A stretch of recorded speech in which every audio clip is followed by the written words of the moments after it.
Goeiedag. Goedemiddag.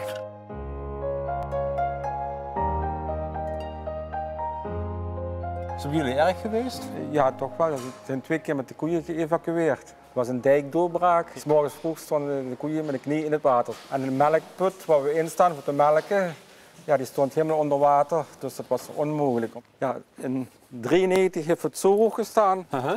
En 1995 heeft het zo hoog gestaan. Ik heb nog wat foto's van, foto's van 1993.